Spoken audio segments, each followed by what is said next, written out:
দেখুন, এমনটা করবেন না, আমাকে নষ্ট করবেন না, তাহলে আমি সমাজে কারোর সামনে মুখ দেখাতে পারবো না। আমিও সেটাই চাই, আপনি যাতে সমাজে একটা ধর্ষিতা মেয়ে হয়ে বেঁচে থাকেন। এটা করে আপনি কি পাবেন? এতই যদি ইচ্ছে হয় পতিতালয়ে যান। আমাদের মতো নিরীহ মেয়েদের জীবনটা এভাবে কেন নষ্ট করে দেন? আপনার মতো জানোয়ারকে যে গর্ভে নিয়েছে সে হয়তো বাজে মহিলা ছিল, তাই তো আপনাকে শিক্ষা দিতে পারেনি, তাই তো আজকে আপনি একটা নিরীহ মেয়ের ইজ্জত দিতে যাচ্ছেন। বাকি কিছু বলার আগে আমি ওর গালে একটা থাপ্পড় বসিয়ে দিলাম। মেয়েটা এবার কান্না করতেছে। সাহস কি করে হয় আমার মাকে বাজে বলার? প্লিজ আমাকে যেতে দিন, আমার সর্বনাশ করবেন না প্লিজ। আপনার রিয়্যাক্ট আর কথা শুনে বোঝা যাচ্ছে আপনি আপনার মাকে অনেক সম্মান করেন, ভালোবাসেন। আজকে আমার জায়গায় আপনার মা যদি একটা বোন থাকতো। এবার আমার চোখ দিয়ে পানি পড়ছে। সত্যি তো, এই মেয়ের জায়গায় যদি আমার মা অথবা বোন হতো, আমি কি এটা মানতে পারতাম? মেয়েটা আমার চোখের পানির দিকে তাকিয়ে আছে আর অবাক হচ্ছে। হয়তো আমার চোখে পানি দেখে, হয়তো ভাবতেছে একটা ছেলে একটা মেয়ের ইমোশনাল কথা শুনে তার ভিতরে থাকা জানোয়ারটা এত সহজে নিস্তেজ হয়ে যাবে তা হয়তো ভাবতে পারেনি। হয়তো মেয়েটা ভেবে নিয়েছে আমি তাকে ছেড়ে দিব, কিন্তু আমি তো তাকে ছাড়বো না। মেয়েটা এবার করুণ সুরে বলল, আপনার চোখের পানি বলছে আপনি সব বাজে কাজ করবেন না, আমাকে ছেড়ে দিন প্লিজ। আমি আমার চোখের পানি মুছে বললাম, আপনার ধারণা একদম ভুল। আমি একদমই ভালো না, আর আমি আমার ডিসিশন পাল্টাবো না। আচ্ছা, আপনার কি আমার বাবার সাথে কোনো সমস্যা আছে? আমি আব্বুকে বলবো আপনার সমস্যা থাকলে তার সমাধান করে দিতে, তাও আমাকে ছেড়ে দিন। আপনার বাবা কোনোদিনও পারবে না সমাধান করে দিতে। তাহলে এটাই সত্যি, আপনার আর আমার আব্বুর মধ্যে থাকা ঝামেলার জন্য আমাকে নষ্ট করতে চাইছেন? আমি চুপ করে বসে আছি। আপনি তো পুরুষ না, একটা কাহা পুরুষ, একটা নিরীহ মেয়েকে কিডন্যাপ করেছেন। আমি এবার আমার আম্মুকে ডাকলাম, তারপর বললাম, আম্মু এই মেয়ের মুখে টেপ লাগাও। মেয়েটা অবাক প্লাস ভয় দুইটাই হলো, কারণ আমার সাথে আমার মা জড়িত আছে। এটা শুনে অবাক হলো, একটা মা তার ছেলেকে হেল্প করতেছে একটা মেয়েকে নষ্ট করার জন্য, তাই হয়তো অবাক হচ্ছে আর ভয় পাইছে, হয়তো মুখে টেপ লাগানোর কথা বলাতে। আমি আম্মুকে বললাম, খেয়াল রেখো আম্মু, এই মেয়ে যেন পালাতে না পারে, আর আব্বু বাজার করে নিয়ে আসলে রান্না করে রেখো, রাতে এসে একসাথে খাবো। মেয়েটা আমাদের মা ছেলের কথা শুনে অবাক হচ্ছে, কিন্তু কিছু বলতে পারতেছে না কারণ মুখে টেপ লাগানো। অতঃপর আমি বেরিয়ে পড়লাম। ও, আপনাদের তো এই মেয়ের পরিচয়টা দেওয়া হয়নি। এই মেয়ে হচ্ছে আমাদের এখানকার এসআই স্যারের একমাত্র মেয়ে, নাম মিম। কিডন্যাপ কেন করেছি তা এখন বলা যাবে না, গল্পের সাথে থাকলে বুঝে যাবেন। অতঃপর আমি বেরিয়ে গেলাম। বাহিরে কিছু কাজ ছিল, ওটা শেষ করে রাতে বাসায় ফিরলাম। বাসায় এসে ফ্রেশ হয়ে আম্মুকে খাবার দিতে বললাম। খাবার বাড়া হলে আম্মু আমাকে আর আব্বুকে ডাকলো। খাবার খেতে বসে আমি আম্মুকে জিজ্ঞাসা করলাম ওই মেয়েকে খাবার খাওয়ানো হয়েছে কিনা। আম্মু বলল না। আমি বললাম আচ্ছা যাও, ওই মেয়েকে নিয়ে আসো। অতঃপর মা চলে গেল ওই মেয়েকে আনতে। 2 মিনিট পর মায়ের শব্দ পেলাম। একটা মানুষ পড়ে গেলে সাধারণত যেমন শব্দ করে তেমন শব্দ আসলো। আমি আর আব্বু খাবার রেখে তাড়াতাড়ি ওই রুমে গেলাম। গিয়ে দেখি মা নিচে পড়ে আছে আর মেয়েটা দাঁড়িয়ে আছে, মিমের মুখে টেপ লাগানো আর 2 হাতের কবজি অবধি বাঁধা। মাকে পড়ে থাকতে দেখে আমার বুঝতে বাকি রইল না যে এই মেয়ে মাকে নিজের শরীর দিয়ে ধাক্কা দিয়ে ফেলে দিয়েছে। মাকে পড়ে থাকতে দেখে আমার মাথায় রক্ত উঠে গেল। আমি কখনো মেয়েদের গায়ে হাত তুলিনি, তবে আজকে আর সেটা পারলাম না। আমি উঠে রেগে মিমের কাছে গিয়ে ইচ্ছে মতন এলো পাথারি চর থাপ্পড় দেওয়া শুরু করলাম। টাল সামলাতে না পেরে মিম নিচে পড়ে গেল। আব্বু আম্মু দ্রুত আমাকে এসে আটকালো। আব্বু আমাকে জোরে একটা থাপ্পড় দিয়ে বলল, তুই একটা মেয়ের গায়ে হাত তুলছিস? ওই মেয়ে তোমাকে ধাক্কা দিয়েছে কেন? আমি ওই মেয়েকে মেরে ফেলবো। আমাকে আর একটা থাপ্পড় দিয়ে বলল, ও একটা মেয়ে, ওর গায়ে হাত তুলে তুই অন্যায় করেছিস, সরি বল। আমি পারবো না, এই মেয়ে তোমাকে ধাক্কা দিয়েছে। আমি বলছি সরি বলতে। আমি সরি বলে সেখান থেকে রেগে বাহির হয়ে চলে আসলাম। এদিকে মিম বসে বসে তার 2 চোখের পানি ঝরাচ্ছে। আসলে আব্বু আম্মু আটকানোর আগে আমি অনেকগুলো চড় থাপ্পড় দিয়ে দিছি। সে কান্না করছে ঠিকই, কিন্তু মুখ দিয়ে শব্দ বাহির করতে পারতেছে না, কারণ তার মুখে টেপ লাগানো। অন্যদিকে মা এবং আমার কথোপকথন শুনে এটা ভাবছে এই মা তার সন্তানকে সুশিক্ষা দিয়েছে, সেটা তাদের কথোপকথন শুনে বোঝা যাচ্ছে। আর তাদের ব্যবহার দেখে মনে হচ্ছে তারা খারাপ না। তাহলে তাদের সামনে তাদের ছেলে একটা মেয়েকে কিডন্যাপ করে এনে বলতেছে তার ইজ্জত নিবে, তাহলে তারা এটার প্রতিবাদ কেন করছে না? আসলে মিম কিছু বুঝতে পারতেছে না। মায়ের কথায় মিমের হুঁশ ফিরল। চলো মা, রাতের খাবার খাবে। মা মিমকে তুলতে তুলতে বলল। মিম মায়ের দিকে অবাক হয়ে চেয়ে আছে। কি হলো, চলো। আর আমার ছেলে রাগের মাথায় তোমার গায়ে হাত তুলে ফেলেছে। ওর হয়ে আমি তোমার কাছে ক্ষমা চাচ্ছি। আমি তো তোমার মায়ের বয়সী, ক্ষমা করে দাও ওকে। হাতের বাঁধন খুলতে হবে না। কেন? হাতের বাঁধন খুললে পরে আবার হাত দিয়ে আক্রমণ করতে পারে, তাই হাতের বাঁধন খোলা লাগবে না। তাহলে মেয়েটা কিভাবে খাবে? কেন, মুখ দিয়ে খাবে। খাবে তো মুখ দিয়েই, কিন্তু হাত দিয়ে না তুলে মুখ দিয়ে খাবে কি করে? সেটা আমি কি জানি। মিম মেয়েটা আমার কথা শুনে আমার দিকে রাগী লোক নিয়ে তাকিয়ে আছে, তবে ভয়ে হয়তো কিছুই বলতে পারতেছে না। মা একটা প্লেটে ভাত নিয়ে মাখা শুরু করলো, তারপর মিমের মুখের সামনে নিয়ে বলল, হা করো মা, আমি তো তোমার মায়ের মতন। মায়ের হাতে খেতে কোনো সমস্যা নেই, আর তোমার হাতের বাঁধন খুললে এই পাগল আবার রেগে যাবে। তাই না হয় এই 7 দিন তুমি আমার হাতেই খাবার খেলে। মিম কিছু না বলে চুপচাপ খেয়ে নিল। অতপর খাওয়া শেষ হতেই মা বলল, যা তুই আর তোর আব্বু একসাথে ঘুমা, আমি আর মিম একসাথে ঘুমাবো। না, তুমি আর আব্বু তোমাদের রুমে ঘুমাও, আমি আর ও এক রুমে ঘুমাবো। কিন্তু কোনো কিন্তু না, যা বলছি তাই করো, যাও। মা আর কথা না বাড়িয়ে চলে গেল। এদিকে আমাদের কথা শুনে মিম ভয় পেয়ে গেল। তার সাথে একই রুমে একটা ছেলে থাকবে, হয়তো আজকেই তার সর্বস্ব কেড়ে নিবে একটা ছেলে। তার দু চোখ বেয়ে পানি ঝরতে লাগলো। কখনো মনে হচ্ছে এই পরিবারের মানুষগুলো অনেক ভালো, আবার কখনো মনে হচ্ছে এরা খুবই জঘন্য। কি হলো, দাঁড়িয়ে আছেন কেন? রুমে চলেন। আমার কথাই মিমের ধ্যান ভাঙল। কিছু না বলে চুপচাপ রুমে গেল। আমিও তার পিছু পিছু রুমে গিয়ে দরজা লাগিয়ে দিলাম। আমি দরজা লাগিয়ে পিছনে ফিরে তাকাতেই দেখি মিম আমার সামনে 2 হাঁটু ফেলে বসে আছে। কি হলো, এভাবে বসে আছেন কেন? আমাকে আমার ইজ্জত ভিক্ষা দিন, প্লিজ আমার কোনো ক্ষতি করবেন না। উঠেন। মিম আবার বলা শুরু করলো। দেখুন, একটা মেয়ে একটা অপরিচিত ছেলেকে তার সব কিছু দিতে পারে, তবে সেটা তার বিয়ের পর। যখন তার পরিবার একটা অপরিচিত ছেলের সাথে তার বিয়ে ঠিক করে, তখন পরিচিত না হওয়া সত্ত্বেও খুব সহজে মেয়েটা ওই ছেলেটাকে মেনে নিতে পারে। কিন্তু বিয়ের আগে একটা মেয়ে কখনোই তা মেনে নিতে পারে না। যদিও একদিন একটা পরিবারকে ভালো করে চেনা কোনোভাবেই সম্ভব না, তবে আমার মনে হয় না আপনার পরিবার খারাপ হবে। আপনি যদি চান, ইসলামিক শরিয়ত মোতাবেক আমাকে বিয়ে করে আমার সাথে যা ইচ্ছে করতে পারেন, আমি কিছু বলবো না, আর বাধাও দিব না। আমি কিছু না বলে পাশের টেবিলে রাখা টেপটা এনে এই মেয়ের মুখে লাগিয়ে দিলাম। যা মুখে আসতেছে তাই বলে যাচ্ছে। এই মেয়েকে আমি কিডন্যাপ করেছি, আর এই মেয়ে আমাকে বিয়ের প্রপোজাল দিচ্ছে। আজব। তারপর আমি মেয়েটাকে হাত ধরে টেনে বিছানায় নিয়ে গেলাম। আমি বললে শুইবে না জানি, তাই আমি তাকে ধাক্কা দিয়ে বিছানায় ফেলে দিলাম। তারপর তার 2 পা খাটের 2 কোণায় বাঁধলাম। মেয়েটা ভীষণ নড়াচড়া করতেছিল। তারপর আমি হাতের বাঁধন খুলে 2 হাত খাটের 2 পাশে বেঁধে দিলাম। এমনভাবে বাঁধলাম যাতে 2 হাত এক করতে না পারে। অবশ্য হাত বাঁধার সময় আমাকে আরেকটা হাত দিয়ে খামচি দিয়েছে গলায়।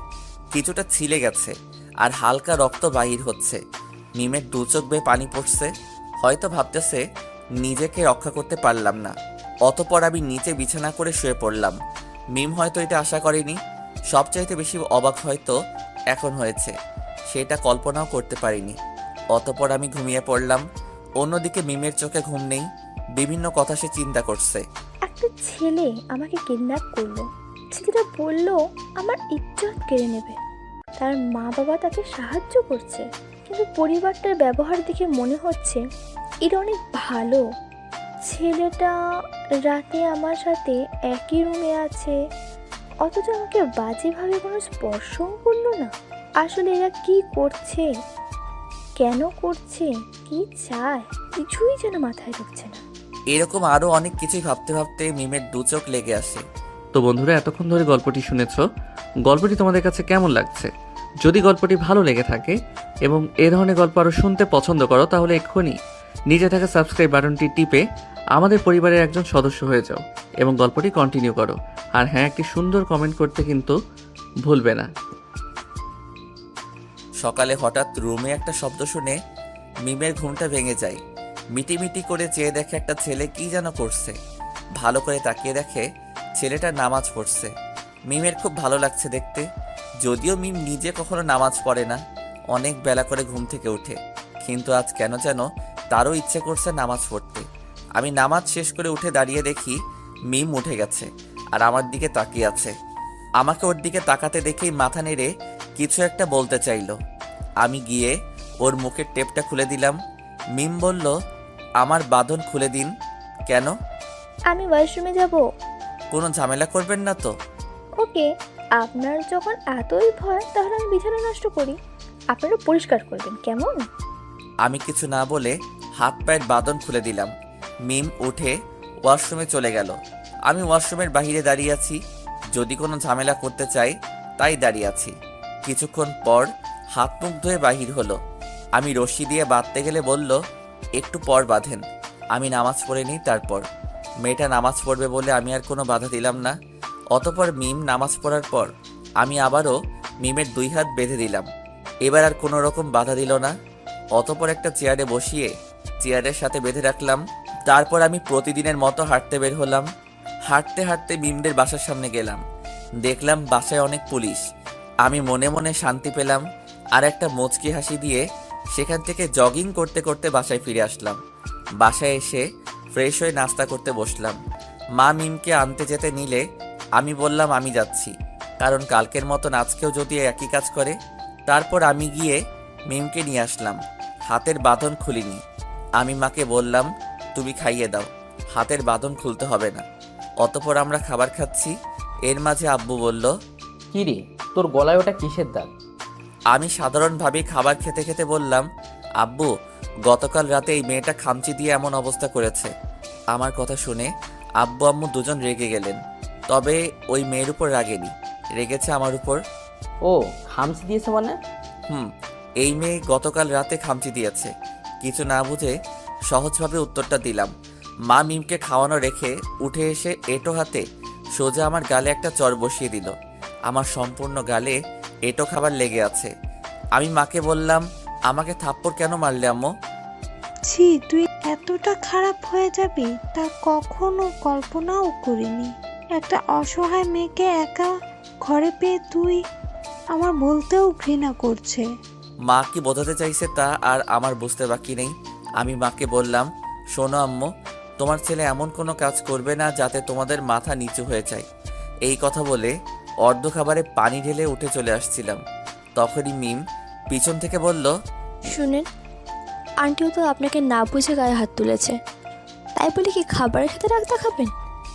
এটা কিন্তু মোটেও ঠিক না, খাবারের সাথে রাগ দেখাতে নেই। আমি পিছনে ফিরে রাগি একটা লুক নিয়ে মিমের দিকে তাকালাম। মিম আমার রাগি লুক দেখে ভয়ে মাথা নিচু করে ফেললো। আমি কিছু না বলে আবার হাঁটা শুরু করলাম। তারপর বাহিরে চলে আসলাম। অন্যদিকে রাতে কি হয়েছে তা ওই মেয়ে মায়ের কাছে বলল। মা মিমের মুখে শুনে আমাকে বেশ কয়েকবার কল দিল, কিন্তু কোনো লাভ হলো না, কারণ আমি মোবাইল বন্ধ করে রেখেছি।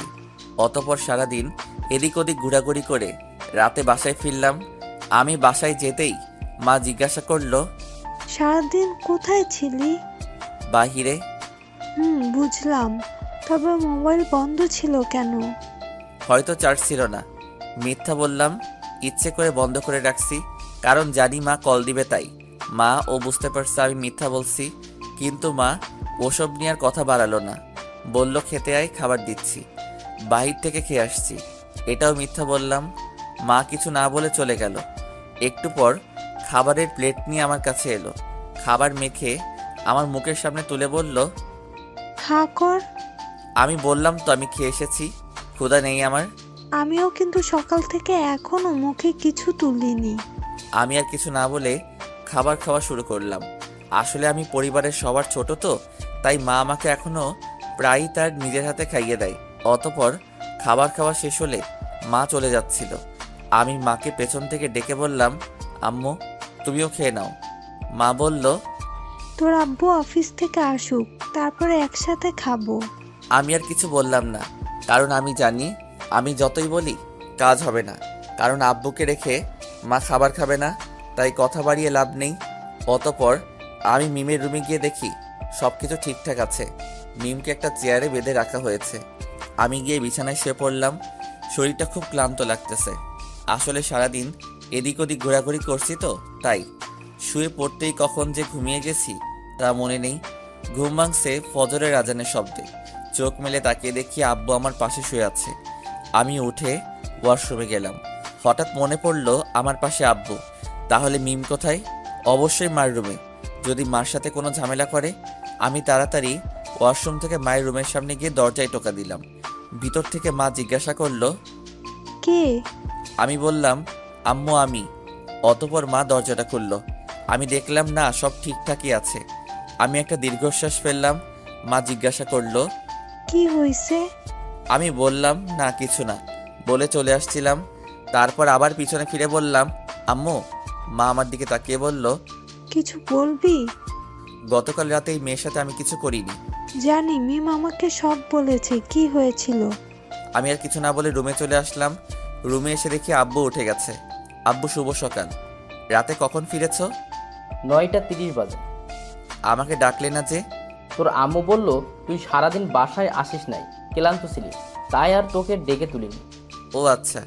তারপর বাবা ও আমি ফ্রেশ হয়ে মসজিদে চলে গেলাম। নামাজ শেষে একটু হাঁটাহাঁটি করে বাসায় ফিরলাম। আসলে সকালবেলা হাঁটাহাঁটি করার মজাই আলাদা। সকালবেলা ঘুমিয়ে থাকা মানুষগুলো এই সুন্দর প্রকৃতি খুব মিস করে। তারপর বাসায় ফিরে সবাই মিলে একসাথে নাস্তা করলাম।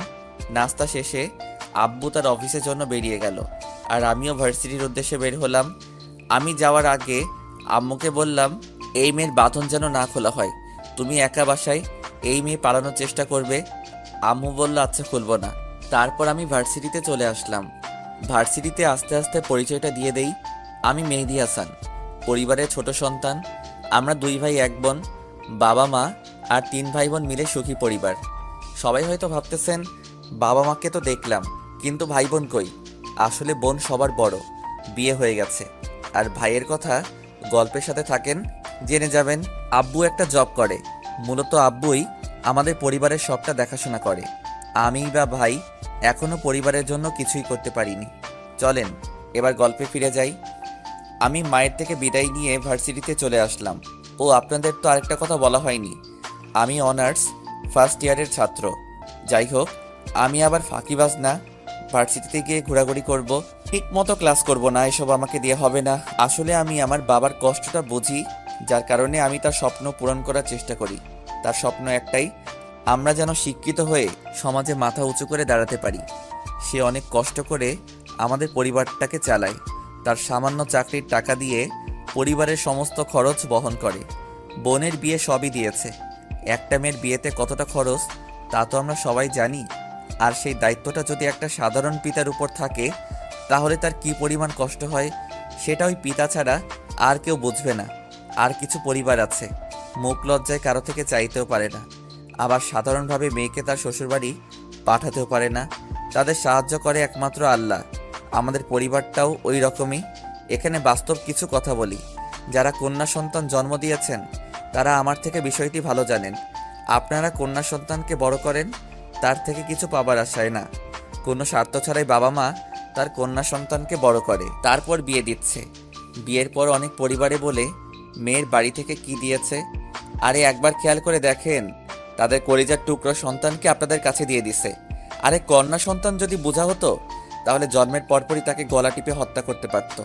তা করেনি, কারণ সন্তান ছেলে হোক বা মেয়ে হোক, বাবা মা দুইজনকেই সমানভাবে ভালোবাসে। আর সেই ভালোবাসার সন্তানকে যখন আপনার হাতে তুলে দেয়, তখন এই বাবা মায়ের কতটা কষ্ট হয় তা একবার মন থেকে বুঝতে চান, সব ক্লিয়ার হয়ে যাবে। মনে রাখবেন, ছেলেদের ছাড়া মেয়েরা যেমন অচল, ঠিক একইভাবে মেয়েদের ছাড়া আমরা ছেলেরাও অচল। ছেলে মেয়ে উভয়কে সম্মান ও গুরুত্ব দেওয়া প্রয়োজন। একজন আরেকজনকে ছাড়া যখন অচল, তাহলে কেন একজন আরেকজনের পিছু লেগে থাকি? চলেন না সবাই সবাইকে সম্মান করি, ভুল কিছু বললে সবাই ক্ষমা করবেন। চলেন এবার আবার গল্পে ফিরে যাই। তো আমি ক্লাস শেষ করে দুপুরে বাসায় গেলাম। বাসায় গিয়ে ফ্রেশ হয়ে আমি, আম্মু ও মিম দুপুরের খাবার খেয়ে নিলাম। আসলে আব্বু দুপুরে খাবার অফিসে খায়। অতপর খাবার খেয়ে আবার আমি সবসময় একটু ঘুমাই। আজকেও তার ব্যতিক্রম হলো না। আমি গিয়ে আব্বু আম্মুর রুমে শুইলাম। আসলে ওই রুমে মিম আছে, তাই আব্বু আম্মুর রুমে গিয়ে শুইলাম। অতপর বিকালে মায়ের ডাকে আমার ঘুম ভাঙলো। এই উঠ। আম্মু আরেকটু ঘুমাই না উঠ, আজান হয়ে গেছে, উঠে নামাজ পড়তে যা। বলেই মা আমাকে এক প্রকার টেনে তুলল। আমিও উঠে ফ্রেশ হয়ে বেরিয়ে গেলাম। অতপর নামাজ পড়ে এমনি একটু চায়ের দোকানে গেলাম। চায়ের দোকানে 5 মিনিট বসেই আমি শিওর হয়ে গেলাম এসআইর মেয়ে কিডন্যাপ হয়েছে। এই কথাটা সবার মধ্যে জানাজানি হয়ে গেছে। ঠিক আমি যেটা চেয়েছিলাম ওটাই হয়েছে। সবার মুখে এটাই নিয়ে গল্প। এক একজন এক একটা কথা বলতেছে। কেউ বলতেছে পালিয়ে গেছে, তো কেউ বলতেছে হয়তো এসআইর সাথে কারো শত্রুতা বলে হয়তো মেরে লাশ গুম করে ফেলেছে। এমন বিভিন্নজন বিভিন্ন মন্তব্য করতেছে। আমি এটাই চাইছি সবার মুখে মুখে এই কথাটা থাকে। আমি যেমন করে চাচ্ছি সব কিছু ঠিক তেমন করেই হচ্ছে, সব প্ল্যান মাফিক। কেন জানি না ভালোই লাগছিল সবার মুখে এসব কথা শুনে। তাই আমিও বসে বসে তাদের কথা শুনতে লাগলাম। প্রায় 1.5 ঘন্টা তাদের কথা শুনলাম। দোকানে অনেকেই আসতেছে, আবার অনেকেই যাচ্ছে, কিন্তু টপিক একটাই, এসআই সাহেবের মেয়ে নিখোঁজ। অতপর আজান হলো। আমি উঠে মাগরিবের নামাজ আদায় করে বাসায় চলে আসলাম। বাসায় এসে কিছুক্ষণ মায়ের সাথে গল্প করলাম, আর বাহিরে লোক কি বলাবলি করতেছে সব বললাম। মায়ের সাথে গল্প করতে করতে আব্বু চলে আসলো। আসলে বাসায় আমি আর মা একাই থাকি বেশিরভাগ সময়, কারণ আব্বু তো সারাদিন অফিসে। প্রায় সময় আম্মুর সাথে গল্প জমিয়ে বসি। আজকেও তাই করেছি। মিম আছে অনুরমে বাধা। আব্বু ফ্রেশ হয়ে আসলে আমাদের গল্প করা শেষ হলো। মা খাবার দিতে চলে গেল, আর আমি মিমকে আনতে গেলাম। অতপর আর কি, প্রতিদিনের মতো খাবার খেয়ে শুয়ে পড়লাম। নিচে ঘুমাতে আর ভালো লাগে না, কিন্তু কি আর করার, সারা রাত তো বসে থাকা যাবে না, ঘুমাতে তো হবেই। অতপর ঘুমিয়ে পড়লাম। অতপর পরের দিন আর কি, ঘুম থেকে ওঠা, নামাজ পড়া, নাস্তা করা, তারপর ভার্সিটিতে যাওয়া, এই আর কি প্রতিদিনের রুটিন। আজকে দুপুরে খাবারের পর কেন যেন ঘুম আসছিল না, তাই মোবাইল টিপতেছি। বেশ কিছু সময় মোবাইল টিপার পর আর ভালো লাগতেছিল না। ভাবলাম একটু বাহির থেকে ঘুরে আসি। যেই ভাবা সেই কাজ। আমি আমার রুমে গিয়ে একটা শার্ট পরে বাহির হব, ঠিক তখনই পিছন থেকে গোঙানোর শব্দ আসলো। আমি পিছন ফিরে তাকালাম, দেখি মিম গোঙাচ্ছে। আমি জিজ্ঞেস করলাম কিছু বলবেন? মাথা নাড়িয়ে হ্যাঁ সম্মতি জানালো।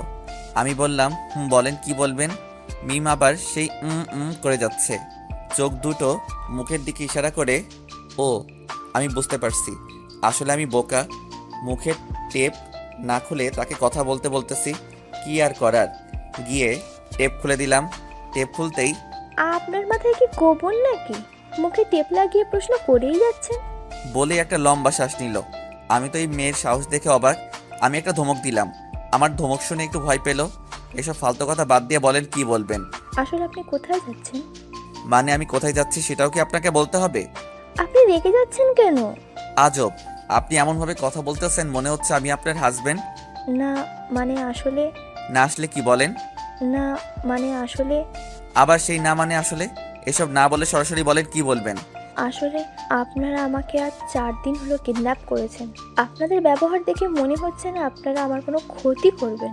এসব কথা বলার জন্য আপনি আমাকে থামিয়েছেন? শুনেন, সময় মতন সব জানতে পারবেন। না আসলে বলছি না সময় মতন জানতে পারবেন সব। আমি বাহিরে যাব। আপনি কোথায় যাচ্ছেন? আবার সেই একই প্রশ্ন। কোনো প্রেমিকার সাথে দেখা করতে নাকি?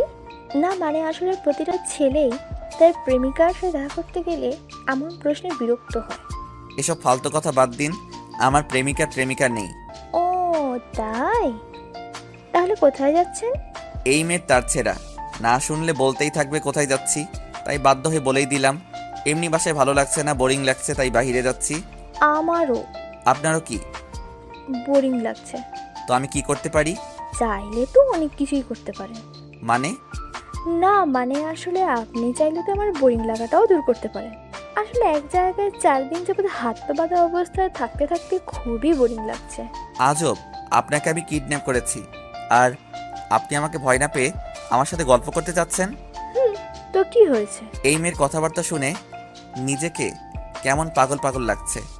আসলে যেন তার মধ্যে কোনো ভয়ই নেই। দেখুন, আপনার সাথে কথা বললে আমি পাগল হয়ে যাব। কেন, আমার প্রেমে পাগল হয়ে যাবেন নাকি? কি বলেন এসব? দূর, আপনার মুখ খোলা থাকলে উল্টাপাল্টা বকেন। আপনার মুখে টেপ মানানসই বলে যেই টেপ হাতে নিয়েছি। না না প্লিজ, আমি তো মজা করে বলছি। আমি আপনার বিয়াই না যে আমার সাথে ফাইজলামি করবেন। সরি। মনে থাকে যেন। আসলে সত্যি এভাবে সারাদিন থাকতে ভালো লাগে না। আপনি যদি বসে একটু গল্প করতেন ভালো লাগতো। একটু ভেবে বললাম, আচ্ছা ঠিক আছে, তবে একটা শর্ত আছে। কি শর্ত? আমি রাজি। একটু ভয় দেখানোর জন্য বললাম, আমাকে কিস করতে হবে। এক নিমিষেই মুখটা ফ্যাকাশে হয়ে গেল আর মাথা নিচু করে বসে আছে। আমি এবার হাসতে হাসতে বললাম, আরে মজা করে বলছি। মিম এবার একটু গম্ভীর হয়ে বলল, আমি আপনার বিয়াইন না যে আপনি আমার সাথে মজা করবেন। ওকে, তাহলে আর কি করার, আমি বরং যাই, বাহির থেকে মুড ঠিক করে আসি। আপনি বসে থাকেন একা একা। এই না না, আমি তো এমনি মজা করে বলছি, তখনকার কথাটা ফেরত দেওয়ার জন্য। ও আচ্ছা, তবে আমি আপনার সাথে আড্ডা দিতে পারি, কিন্তু সত্যি আমার একটা শর্ত আছে। আচ্ছা বলেন, কি শর্ত আপনার? আমার শর্ত হচ্ছে, আপনাকে কেন কিডন্যাপ করেছি এসব প্রশ্ন করতে পারবেন না। এক কথায়, কিডন্যাপ সম্পর্কে কিছু জিজ্ঞেস করতে পারবেন না। সময় মতন সবই জানতে পারবেন।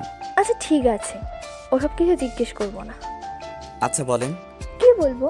আপনি না বললেন আমার সাথে আড্ডা দিবেন, তো বলেন। এইভাবে কি কথা বলা যায় নাকি? তো কিভাবে কথা বলবো? আচ্ছা বাদ দিন তো, প্রেম কয়টা করেছেন? এসব কি প্রশ্ন? আমি কিন্তু যা ইচ্ছে জিজ্ঞেস করতে পারবো, আপনিই বলেছেন, শুধু কিডন্যাপ বাদে। কিন্তু কিসের কিন্তু? কোনো কিন্তু নাই। আমি ওটা পারে যা আছে জিজ্ঞেস করতে পারবো আর আপনি তার উত্তর দেবেন। আচ্ছা বলেন। প্রেম কয়টা করেছেন?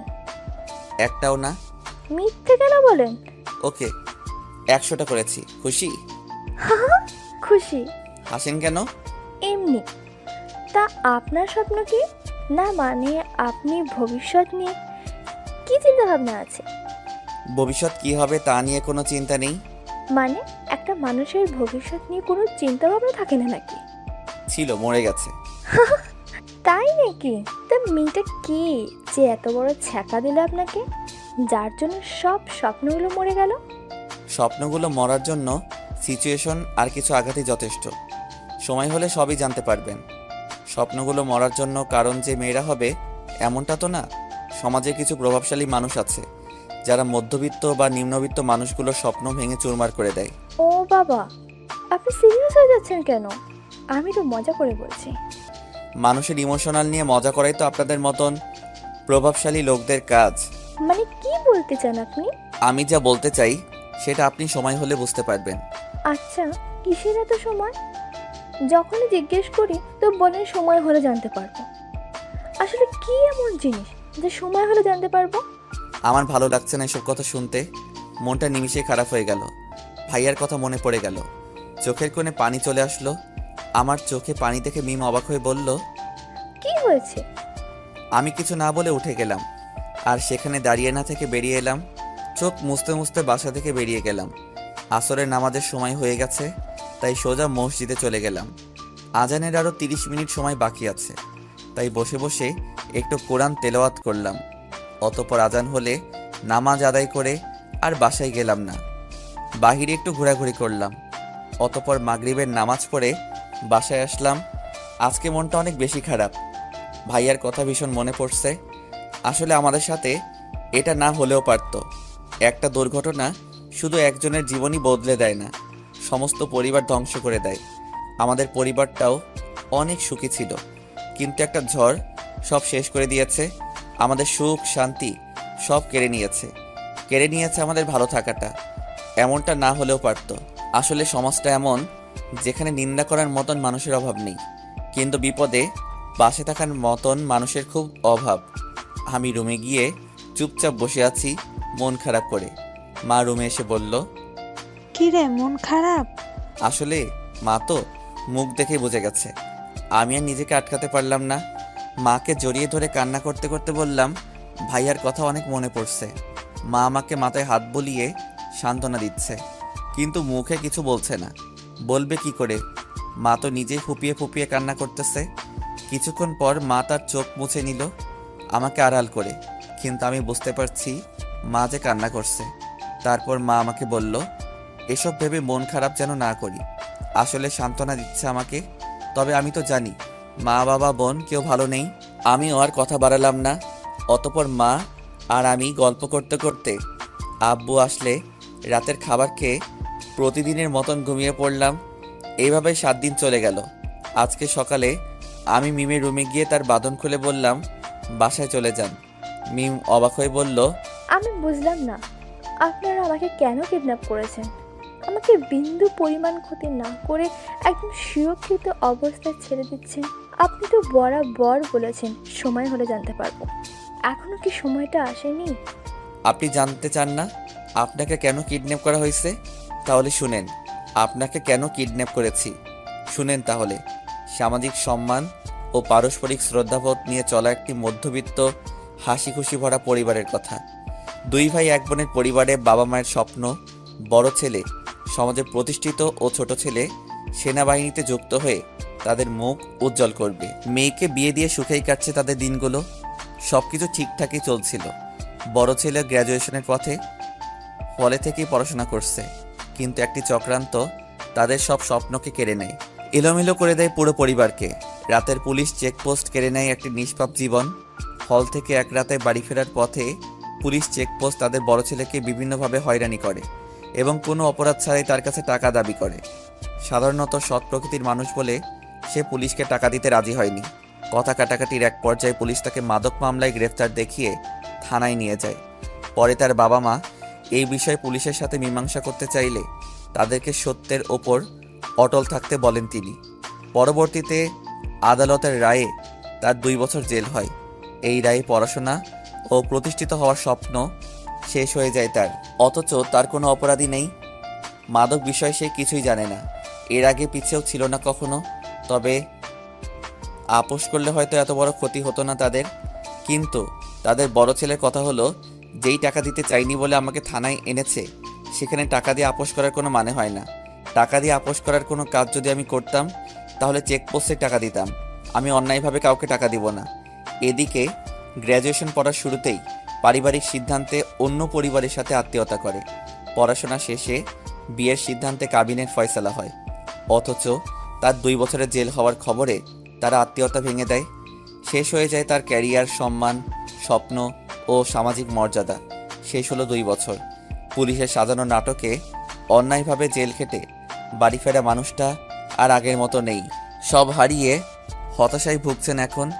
একসময় সামাজিক সম্মান ও পারস্পরিক শ্রদ্ধাবোধ নিয়ে সমাজে বেড়ে ওঠা মানুষটা এখন আর বাইরে বের হতে পারেন না। আগের মতো সবার সাথে মিশতে পারেন না।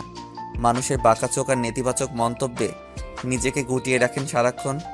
এভাবে ডিপ্রেশন পেয়ে বসে তাকে সিদ্ধান্ত নেন আত্মহত্যার। তার কাছে এই জীবনের আর কোনো মূল্য নেই। ডিপ্রেশন তাকে তার বাবা মা, ভাই বোনের ভালোবাসাও ভুলিয়ে দিয়েছে। সব ভুলে আত্মহত্যার পথটাই বেছে নিলেন তিনি। এত স্বপ্ন, ভালোবাসা ও সাজানো সংসার ছেড়ে চলে যাওয়া মেনে নিতে পারেননি বাবা মা, ভাই বোন। অন্যায়ভাবে ছেলের জেল ও আত্মহত্যার ঘটনায় তার বাবা ও ছোট ভাই ওই পুলিশ কর্মকর্তাকে শাস্তি দেওয়ার সিদ্ধান্ত নেন। তাই একদিন তার মেয়েকে কিডন্যাপ করে আটকে রাখেন 1 সপ্তাহ। কিছু বুঝতে পারছেন? হ্যাঁ, ওই পরিবারের মানুষগুলো আমরাই। আর সেই পুলিশ অফিসারটা আপনার বাবা। আপনার বাবার জন্য আমার ভাই আত্মহত্যা করেছে। পারবেন আপনার বাবা কোটি টাকার বিনিময়ে আমার ভাইকে ফিরিয়ে দিতে? আপনাকে কিডন্যাপ করেছি অথচ কোনো ক্ষতি করিনি। তাহলে কিডন্যাপের মানে কি তাই ভাবতেছেন তো? তাহলে শুনেন, কিডন্যাপের 7 দিন পর সম্পূর্ণ সুস্থ ও স্বাভাবিক অবস্থায় বাড়ি ফিরে যাবেন ঠিকই, কিন্তু আপনি চাইলেও এখন আর স্বাভাবিক জীবনে ফিরতে পারবেন না। অথচ এই ঘটনায় আপনার কোনো অপরাধ নেই। এটি অসাধু পুলিশ অফিসার, মানে আপনার বাবার কর্মকাণ্ডের শাস্তি আপনাকে সারা জীবন ভোগ করতে হবে। আপনি সমাজকে কোনোভাবে বোঝাতে পারবেন না আপনি সুস্থ ও স্বাভাবিক অবস্থায় বাড়ি ফিরেছেন। সমাজ আপনাকে এখন আর আগের মতো স্বাভাবিকভাবে গ্রহণ করবে না। আপনি হাজারো নথি আর প্রুফ হাজির করালেও সমাজ আপনাকে বাঁকা চোখে দেখবে। কিন্তু এসবের জন্য আপনি কোনোভাবেই দায়ী নন। এই ঘটনা ও ডিপ্রেশন আপনাকে আত্মহত্যার দিকে ঠেলে দিতে পারে। অথচ আত্মহত্যার পর যখন একটি মানুষের জীবন অবসান হবে, তখন সমাজ ও সমাজের মানুষ প্রুভ করার চেষ্টা করবে আপনার কোনো দোষ ছিল না। কিন্তু তাতে আপনার পরিবারের কী লাভ হবে? আপনার পরিবার তো আর আপনাকে ফিরে পাবে না। সমাজের ভুল ভাঙে, কিন্তু অনেক পরে, যখন আপনার নিষ্পাপ জীবন অবসান ঘটবে, যখন আপনাকে আর ফিরিয়ে আনার কোনো সুযোগই থাকে না। আপনি এই আত্মহত্যার মধ্য দিয়ে মুক্তি চান, কিন্তু আপনার বাবা মা, ভাই বোন, আত্মীয় স্বজন মুক্তি পাবে কিভাবে? তাহলে তাদেরও কি আত্মহত্যার মতো একই পথ বেছে নেওয়া উচিত? সমাজ ও সমাজের মানুষের কাছে এই প্রশ্নটি থেকে যায়। আমি আপনার ইজ্জতে একটি ফুলের টোকাও দেইনি, তবে সমাজের চোখে আপনাকে বাজে বানিয়ে দিয়েছি। আজকের পর থেকে সবাই আপনার দিকে অন্যরকমভাবে তাকাবে। আমি ভুল করেছি, আমাকে মাফ করবেন। এটা ছাড়া কোনোভাবে আর আপনার বাবাকে বোঝানো সহজ হবে না। আমার ভাইয়ের মতন যাতে আর কেউ আত্মহত্যা না করে, তাই আমি এটা করছি। আপনার বাবা যেন আর কারো জীবন নষ্ট করতে না পারে, তাই আমি এটা করেছি। আমাকে মাফ করে দিবেন। আপনি কেন মাফ চাচ্ছেন? আমার বাবার হয়ে আমি আপনাদের কাছে মাফ চাচ্ছি। আমি এমনিতে আপনার সাথে অন্যায় করেছি। আজকের পর থেকে আপনি অন্যায় না করেও সবার চোখে অপরাধী। আপনার আত্মীয় থেকে শুরু করে আপন মানুষগুলাও আপনার দিকে বাঁকা চোখে তাকাবে। আপনি হয়তো ডিপ্রেশনেও থাকবেন, তবে আমাকে ওয়াদা করেন আমার ভাইয়ের মতন ভুল ডিসিশন নিয়ে আমাকে আরও বেশি অপরাধী করবেন না। আমি ওয়াদা করছি আমি এমন কিছু করব না। তবে আপনি ওয়াদা করেন আপনি আপনার বাবার স্বপ্ন পূরণ করবেন, আপনি সেনাবাহিনী হবেন। আমার উপরই তো সব কিছু না, তবে আমি চেষ্টা করব। তারপর মিমকে বিদায় দিলাম। মিম স্বাভাবিকভাবে বাসায় গেল। মিমকে দেখে তার সমস্ত পরিবারই অবাক। মিমের মা এসে মিমকে জড়িয়ে ধরে কান্না করে দিল, আর সবাই মিলে একের পর এক প্রশ্ন করেই যাচ্ছে। কিন্তু মিম কাউকে কিছু না বলে তার আম্মুকে বলল, আম্মু আমি রুমে যাব। মিমের আম্মুও কাউকে কিছু বলতে না দিয়ে মিমকে রুমে নিয়ে গেল। আজ 7 দিন হলো মিম বাসায় আসছে। এর মধ্যে তার অনেক আত্মীয় স্বজন সবাই তার বাসায় এসেছে। সবার একটাই প্রশ্ন, কি হয়েছিল, কোথায় ছিলি? কিন্তু মিম একটা কথাও বলেনি। একদিন বাসা থেকে বাহির হয়েছিল, আশেপাশে সবাই কেমন করে যেন তাকিয়েছিল তার দিকে। মিম বিষয়টা বুঝতে পারে তার আপন মানুষগুলো তাকে নিয়ে কী ভাবতেছে। এতে মিমের একটু মাথা ব্যথা নেই, কারণ সে তো জানে এটাই হবে। আজ বাড়িতে কেউ নেই তার বাবা মা ছাড়া। মিম তার বাবা মাকে আজ 7 দিন পর ডাকলো। মিমের আব্বু মিমের পাশে বলল, কি হয়েছে মামুনি? আমাকে একটা ছেলে কিডন্যাপ করেছিল, আমি ওই ছেলেটাকে চিনি। কে ওই ছেলে? নাম বলো আমাকে।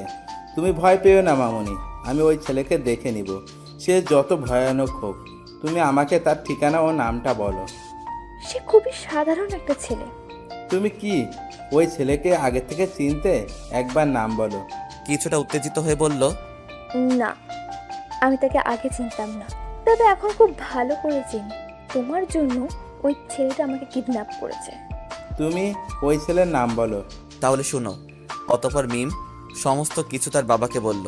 মিমের বাবা শুনে অনেক রেগে গেল। তার মেয়েকে সমাজের সামনে ছোট করে দিয়েছে। মিমের বাবা বেরিয়ে যেতে নিলে মিম তার সামনে গিয়ে দাঁড়ালো। বাবা, অনেক টাকা কামিয়েছো, এবার নিজের ভুলটা দেখো। এমন কয়টা পরিবারের মুখে হাসি কেড়ে নিয়েছো, তার হিসাব কি তুমি দিতে পারবে? এখন রাগের মাথায় কিছু না করে নিজে একবার ভাবো। তারা চাইলে আমার সাথে খারাপ কিছু করতে পারতো, কিন্তু তারা ওটা করেনি। আমাকে বুঝতে চেয়েছে এসব টাকা পয়সা সব আমার জন্য, তো আমার সব চাই না বাবা। মিম কথাগুলো বলে কান্না করতে করতে ফ্লোরে বসে পড়ল। মিমের বাবাও স্তব্ধ হয়ে আছে। আজকে সে তার মেয়ের চোখের অপরাধী। সত্যি তো তাই, মেয়ে তো ভুল কিছু বলেনি। সে তো তার সন্তানকে সুশিক্ষা দিতে চেয়েছে, কিন্তু সে নিজে কি করছে তার বিবেক নাড়া দিল। সেও মেয়ের সামনে হাঁটু গেড়ে বসে পড়ল অপরাধী কণ্ঠে। আমাকে ওনাদের কাছে নিয়ে যাবা? আমি ওনাদের কাছে ক্ষমা চাইবো। ক্ষমা করতে না চাইলে পায়ে ধরে ক্ষমা চাইবো। নিয়ে যাও। পরের দিন খুব সকালে মিম তার বাবা মাকে নিয়ে আমাদের বাসায় এলো, কারণ মিম জানে আব্বু অফিসে চলে যাবে আর আমি ভার্সিটিতে, তাই সকালে এসেছে। মিম এসে আম্মুকে জড়িয়ে ধরে বলল, কেমন আছেন আন্টি? ভালো। মিম আব্বু ও আমার কথা জিজ্ঞেস করলো। আম্মু বলল, বাহিরে আছি।